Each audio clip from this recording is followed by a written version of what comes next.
Let's start today's topic. Actually हमने start करा था फॉर्म्स ऑफ बिजनेस ऑर्गेनाइजेशंस और हमने उसमें पहले पढ़ा था सोल प्रोप्राइटरशिप पढ़ा था। अब हम पढ़ रहे हैं नेक्स्ट जो है पार्टनरशिप क्या होता है। पार्टनरशिप इज समथिंग जो आप जानते भी हैं, जब दो या दो से ज्यादा लोग मिलके आपस में कोई काम करते हैं तो we call them partners and this process is known as partnership. तो वही है पार्टनरशिप की डेफिनेशन यहाँ पे मैंने लिख के रखी हुई है। जो पार्टनरशिप होती है बेसिकली वो इंडियन पार्टनरशिप एक्ट 1952 के अंडर इसके सारे जो नॉर्म्स हैं, rules and regulations written down हैं, वहां पर आप पढ़ सकते हैं। तो जो मेन चीज है यहाँ पर मैं डिस्कस करना चाहता हूँ आपसे वो ये है बेसिकली पार्टनरशिप क्या है। The relation between persons who have agreed to share the profits of the business carried on by all or any one of them acting for all. मान लीजिए कोई तीन आदमी हैं, जैसे ए, बी और सी, तो ये तीनों बेसिकली क्या है, पार्टनर्स हैं, एक कॉमन फर्म के पार्टनर हैं। अब मान लीजिए ए और बी किसी दिन जो है अवेलेबल नहीं है और जो सी होगा C will carry all the functioning of the business. तो जो भी इसकी मैनेजमेंट कंट्रोल जो भी होगा वो सारा सी के ऊपर होगा। इसका मतलब ये नहीं कि ए और बी एब्सेंट है और उनको वो प्रॉफिट्स में शेयर नहीं मिलेगा या जो भी फर्म के जो इंसेंटिव्स होंगे उसमें पार्टनरशिप में उनको उसका शेयर नहीं मिलेगा। शेयर सबको मिलेगा, ए और बी भी इक्वली उतने ही हकदार होंगे जितना सी है यहाँ पर। और मान लीजिए अगर सी एब्सेंट है और बी और ए जो है वो अवेलेबल है, बिजनेस कर रहे हैं एट दैट पर्टिकुलर डे, तो आप उसमें क्या करेंगे कि हम सी को इग्नोर नहीं कर सकते हैं। C will equally participate in the shares of the partnership. जो भी उसके प्रॉफिट्स होंगे, जो भी उसके लॉसेस होंगे, ये सारी चीजें जो है पार्टनरशिप के अंडर आती हैं। पार्टनरशिप बेसिकली क्या है, एक वर्बल एग्रीमेंट भी हो सकता है, रिटन भी एग्रीमेंट हो सकता है। दैट इज योर चॉइस कि आप किस तरह की पार्टनरशिप चाहते हैं। ठीक है, तो पार्टनरशिप के साथ ही एक टॉपिक जुड़ा हुआ है, दैट इज पार्टनरशिप डीड।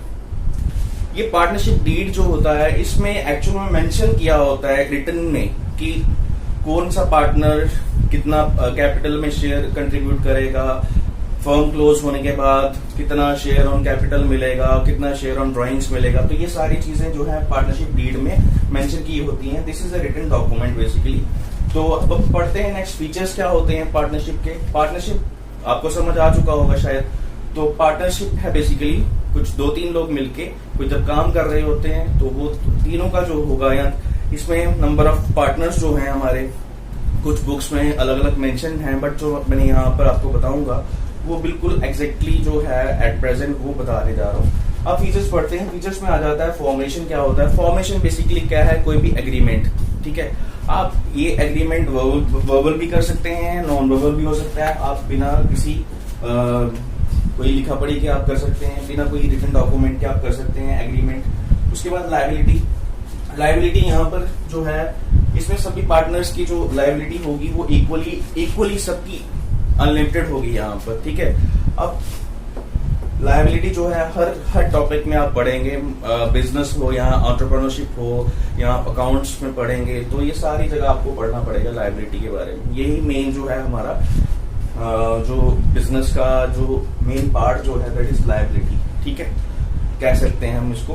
तो उसके बाद रिस्क बियरिंग जो होता है, रिस्क बियरिंग जो होती है वो शेयर्ड होती है। सभी पार्टनर्स को इक्वली शेयर करना पड़ता है। सभी पार्टनर्स मिलके एक साथ जो है कंट्रीब्यूट करते हैं, लॉसेस में भी और प्रॉफिट्स में भी। एंड देन डिसीजन मेकिंग भी शेयर्ड होता है इसमें। जैसे हमने लास्ट में पढ़ा, अभी इस टॉपिक में पढ़ा था, सोल प्रोप्राइटरशिप पढ़ा था, उसमें जो था एक ही आदमी जो था वो सारा रिस्क बियर कर रहा था। बट दिस केस में क्या होगा, यहाँ पर शेयर्ड होगा। सारे पार्टनर्स जो होंगे इक्वली जो है वो कंट्रीब्यूट करेंगे इन डिसीजन मेकिंग। सब कुछ जो होगा वो शेयर्ड होगा। एक आदमी कितना सोच रख सकता है। ठीक है, जब मान लीजिए 5, 6, 7, 8 लोग इकट्ठे मिलके बिजनेस कर रहे हैं तो उनका जो डिसीजन होगा, जो कॉमन डिसीजन होगा, उसी पॉइंट पे आके वो सारे एग्री करेंगे। Then that will be called as sharing of the decision making. और उसके बाद आ जाता है कंटिन्यूटी भी इसमें भी लैक करती है। बिकॉज मान लीजिए कोई ए बी सी 3 पार्टनर हैं, तीनों के बीच में एक एग्रीमेंट हुआ है या पार्टनरशिप चल रही है कोई, तो मान लीजिए ए की डेथ हो जाती है, एट दैट टाइम क्या होगा, पार्टनरशिप जो होगा वो ब्रेक हो जाएगा। अब बी और सी अगर चाहें तो उसी बिजनेस को आगे कैरी कर सकते हैं सेम फॉर्मेट में जैसे वो पहले चल रहा था, बट यहाँ पर उनको नया एग्रीमेंट या नई पार्टनरशिप जो है वो करनी पड़ेगी, शो करनी पड़ेगी। बिकॉज अब ए तो रहा नहीं, अब ए को वो शेयर देना चाहते, ए की फैमिली को या ए को शेयर देना चाहते हैं बिजनेस के प्रॉफिट में से या नहीं, वो इनके ऊपर डिपेंड करेगा, बी एंड सी। ठीक है, यहाँ वो नई कोई फर्म नई किसी नाम से स्टार्ट करना चाहेंगे तो वो उनके ऊपर डिपेंड करेगा। Next is the number of partners. अब यहाँ पर मैं नंबर ऑफ पार्टनर्स पे आ जाता हूँ। नंबर ऑफ पार्टनर्स जो है बुक्स में डिफरेंट हैं बेसिकली। तो जो मिनिमम नंबर ऑफ पार्टनर्स होता है किसी भी पार्टनरशिप में that is 2 and the maximum number of partners जो होता है दैट इज 50। तो 2 to 50 is the number of partners that are involve in a partnership. उसके बाद आ जाता है मैरिट्स। मैरिट्स में क्या होता है, मोर फंड्स। नेचुरल सी बात है, जितने ज्यादा पार्टनर्स होंगे उतना ज्यादा आपका कैपिटल रेस होगा, सभी कंट्रीब्यूट करेंगे इक्वली, तो फंड्स काफी सारे हो जाएंगे और बिजनेस जो होगा एक बड़ी स्केल पे आप कर सकते हैं। नेक्स्ट आ जाता है ease of formation and closure. Same way जैसे हमने सोल प्रोप्राइटरशिप में पढ़ा कि उसमें भी ईज होता है, आसानी होती है किसी भी फर्म को बनाने में या क्लोज करने में। तो सेम पार्टनरशिप में भी आप जब चाहे पार्टनरशिप कर सकते हैं, आप जब चाहे पार्टनरशिप ब्रेक कर सकते हैं। उसके बाद आ जाता है बैलेंस डिसीजन मेकिंग। नेचुरल सी बात है, जब आप 5-6 लोग या 50 लोग भी मान लीजिए, 50 लोग जब एक कॉमन चीज पे एग्री करेंगे तो वहां पर हम कह सकते हैं कि बैलेंस्ड डिसीजन मेकिंग होगी। ठीक है, कॉमन आइडिया या कॉमन पॉइंट पे हम सारे लोग जो हैं वो एग्री करेंगे। उसके बाद आ जाता है शेयरिंग ऑफ रिस्क। तो नेचुरल सी बात है, एक इंसान पे तो बर्डन नहीं है अब इसमें, अब सारे लोग जो हैं वो मिलके कंट्रीब्यूट कर रहे हैं, सारे लोग जो है वो मिलके ही इसके जो रिस्क होंगे उठाएंगे। ठीक है, अब रिस्क उठाने का मतलब ये है कि चाहे वो कुछ भी हो जाए बिजनेस में, सारे पार्टनर्स को इक्वली कंट्रीब्यूट करना पड़ेगा। इसके बारे में पढ़ते हैं पॉसिबिलिटी ऑफ कॉन्फ्लिक्ट्स। नेचुरल सी बात है, अगर मान लीजिए मैं कोई बिजनेस में मेरे पास 50 पार्टनर्स हैं, 50 के 50 जो होंगे वो आपस में किसी कॉमन पॉइंट पे शायद ना एग्री कर पाए। ठीक है, जब डिसीजन मेकिंग की बात आती है उस पॉइंट पे उनके कॉन्फ्लिक्ट्स हो सकते हैं। तो नेक्स्ट आ जाता है अनलिमिटेड लायबिलिटी। हर पार्टनर की जो लायबिलिटी होगी वो अनलिमिटेड रहेगी, ये अभी हमने अभी तक पढ़ा। ठीक है, उसके बाद आ जाता है लिमिटेड रिसोर्सेज। अब पार्टनर्स का जो नंबर है वो लिमिटेड है हमारे पास, हम 50 लोग से ज्यादा तो ऐड कर नहीं सकते पार्टनरशिप में, तो इसलिए जो रिसोर्सेज रहेंगी वो लिमिटेड रहेंगी। अगर मान लीजिए 50 लोगों से ज्यादा की जरूरत है हमें, तो वो हम ऐड नहीं कर सकते। तो ये एक लिमिटेशन है इसकी, जिसको हम डिमेरिट बोलेंगे। नेक्स्ट आता है लैक ऑफ कंटिन्यूटी। तो मान लीजिए कोई पार्टनर्स विथड्रॉ करना चाहते हैं बिजनेस में से, तो हम उस पार्टनरशिप को फर्दर कंटिन्यू नहीं कर सकते। तो ये सबसे बड़ा इसका डिमेरिट है कंटिन्यूटी का। पार्टनर कोई भी चाहे जब चाहे वो उसमें से विथड्रॉ कर सकता है, पार्टनरशिप को ब्रेक कर सकता है। ठीक है, उसके बाद आ जाते हैं partnership on the basis of duration होती है और partnership on the basis of liability होती है। Partnership on the basis of duration में आ जाएगा पार्टनरशिप एट विल और पर्टिकुलर पार्टनरशिप। अब पार्टनरशिप एट विल का मतलब क्या होता है, मान लीजिए मेरी चॉइस, मेरा डिसीजन है, मैं किसी पार्टनरशिप में जब तक मेरा मन करेगा मैं उसमें रहूंगा, और जब मेरा मन नहीं करेगा तो मैं उसमें से विड्रॉ कर जाऊंगा। तो this is my partnership at will. ठीक है, नेक्स्ट आ जाता है पार्टनर जो होते हैं पर्टिकुलर पार्टनर्स। पर्टिकुलर पार्टनरशिप जैसे मान लीजिए कोई 2-3 फर्म्स मिलके एक कॉमन प्रोजेक्ट के ऊपर काम कर रहे हैं। हम जब तक वो प्रोजेक्ट कंप्लीट नहीं होगा वो लोग काम करेंगे, बट जैसे ही वो प्रोजेक्ट कंप्लीट हो गया, मान लीजिए प्रोजेक्ट की ड्यूरेशन थी 2 साल या 3 साल या 4 साल, तो 4 साल तक वो पार्टनर्स रहेंगे, बट जैसे ही वो प्रोजेक्ट कंप्लीट होगा तो वैसे ही उनकी जो पार्टनरशिप है वो ब्रेक हो जाएगी, खत्म हो जाएगी। नेक्स्ट आ जाता है हमारा on the basis of liability. अब on the basis of liability जो है उसमें सबसे पहले मैं पढ़ाऊंगा जनरल पार्टनरशिप। जो अभी तक हमने पढ़ा ये सारा जनरल पार्टनरशिप में आ रहा था कि हमारी जो लायबिलिटी है वो अनलिमिटेड है, हमारी लायबिलिटी अनलिमिटेड है। ठीक है, ये जनरल पार्टनरशिप में सब में आता है। नेक्स्ट हम बात करेंगे लिमिटेड लायबिलिटी की। तो लिमिटेड लायबिलिटी क्या होती है, लिमिटेड लायबिलिटी में आ जाएगा, मान लीजिए 50 लोग मिलके काम कर रहे हैं और उसमें 49 जो लोग होंगे, 49 लोग जो होंगे उनकी लायबिलिटी हम लिमिटेड कर सकते हैं, बट एक पार्टनर ऐसा होगा जिसकी लायबिलिटी हमें अनलिमिटेड रखनी पड़ेगी। मींस वो जिसकी लायबिलिटी जो है अनलिमिटेड है, उसका जो मेजर कंट्रोल होगा बिजनेस के ऊपर उसी का ही होगा। कैपिटल कंट्रीब्यूशन उसका ज्यादा है, मैनेजमेंट में वो एक्टिवली पार्टिसिपेट करेगा, तो ये सारी चीजें जो होगी उसकी एक पार्टनर की अनलिमिटेड शो करनी पड़ेगी हमें या रखनी पड़ेगी। अब हमारे पास आ जाती है टाइप्स ऑफ पार्टनर। पहला है हमारे पास active partner, sleeping partner, secret partner, nominal partner, partner by estoppel and partner by holding out. ये कुछ टाइप्स हैं हमारे पास पार्टनर्स की। अब हम इनके बारे में पढ़ेंगे। अब कैपिटल कंट्रीब्यूशन में कौन कंट्रीब्यूट करेगा, मैनेजमेंट में कौन कंट्रीब्यूट करेगा, प्रॉफिट एंड लॉस में कौन कंट्रीब्यूट करेगा, एंड देन लायबिलिटी में कौन कंट्रीब्यूट करेगा। अब हम पढ़ते हैं सबसे पहले एक्टिव पार्टनर के बारे में।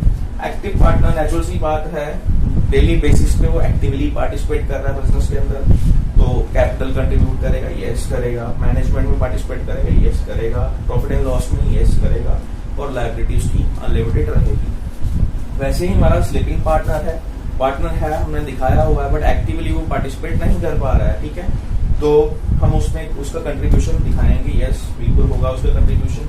मैनेजमेंट में वो एक्टिवली पार्टिसिपेट नहीं करेगा, और प्रॉफिट एंड लॉसेस में उसका कंट्रीब्यूशन रहेगा, यस। उसके बाद लायबिलिटी उसकी भी अनलिमिटेड रहेगी। अब सीक्रेट पार्टनर या जिसको हम बोलते हैं साइलेंट पार्टनर, नेचुरल सी बात है, ये लोग कंट्रीब्यूशन करेंगे कैपिटल में, मैनेजमेंट में भी ये पार्टिसिपेट करेंगे, प्रॉफिट एंड लॉस में भी पार्टिसिपेट करेंगे, और लायबिलिटी इनकी भी लिमिटेड होगी। बट एक चीज होगी, ये पार्टनर दुनिया की नजर में पार्टनर नहीं होंगे, लोगों को पता नहीं होगा कि एक्चुअल में ये बिजनेस के पार्टनर हैं कि नहीं है। नेक्स्ट आ जाता है नॉमिनल पार्टनर। मान लीजिए मैं कोई फर्म है, बहुत फेमस है, उसका नाम यूज करके मैं अपनी पार्टनरशिप चला रहा हूँ, मतलब अपना फर्म चला रहा हूँ, 4-5 लोग मिलके किसी थर्ड पर्सन का नाम यूज करके, उसकी फर्म का नाम यूज करके हम अपना बिजनेस रन कर रहे हैं। तो इट मीन्स गुडविल किसकी यूज हो रही है, उस पर्टिकुलर फर्म की जिसका हम नाम यूज हो रहे हैं, ब्रांड उसका यूज हो रहा है, ठीक है। तो यहाँ पर नॉमिनल पार्टनर में क्या आ जाएगा, उसको हम नॉमिनल पार्टनर कहेंगे जिसका गुडविल यूज हो रहा है, तो वो कैपिटल में कंट्रीब्यूट नहीं करेगा, मैनेजमेंट में नहीं करेगा वो कंट्रीब्यूट, ना ही वो लॉसेस में कंट्रीब्यूट करेगा, बट लायबिलिटी उसकी भी अनलिमिटेड हो जाएगी। क्यों? क्योंकि भैया उसका नाम यूज हो रहा है। अगर नाम यूज हो रहा है तो उसकी लायबिलिटी तो बनती है, ठीक है, लोग तो उसके नाम को जानते हैं ना, हमें तो कोई नहीं जानता।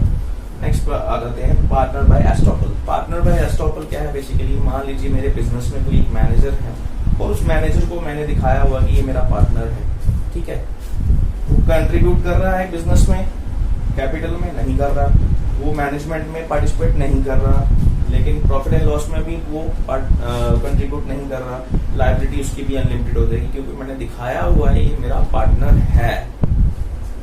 उसके बाद आ जाता है पार्टनर बाय होल्डिंग आउट। मान लीजिए कोई एक मेरी कंपनी के अंदर या मेरा कोई फ्रेंड है, वो कहता है जी मैं इसकी कंपनी का पार्टनर हूँ, या इसकी कंपनी में पार्टनरशिप है मेरी, बट एक्चुअल में उसकी है कि नहीं है, वो कंट्रीब्यूशन उसका भी जीरो रहेगा, नील रहेगा। यहाँ पर मैनेजमेंट में वो भी पार्टिसिपेट नहीं कर रहा, प्रॉफिट एंड लॉसेस में वो भी पार्टिसिपेट नहीं कर रहा, लायबिलिटी उसकी अनलिमिटेड हो जाएगी। कब तक? जब तक वो लोगों को कहता रहेगा कि मैं इस फर्म का पार्टनर हूँ। वो जब चाहे अपने आप को पार्टनर मतलब नहीं कहलवाना चाहता, तो वो अपने आप को बिजनेस से दूर कर लेगा, पार्टनरशिप से दूर कर लेगा, वो उसकी चॉइस के ऊपर डिपेंड करता है। तो ये कुछ मैंने टाइप्स डिस्कस करी पार्टनरशिप की, कितने टाइप के पार्टनर्स होते हैं, तो ये हमने सारा पढ़ा।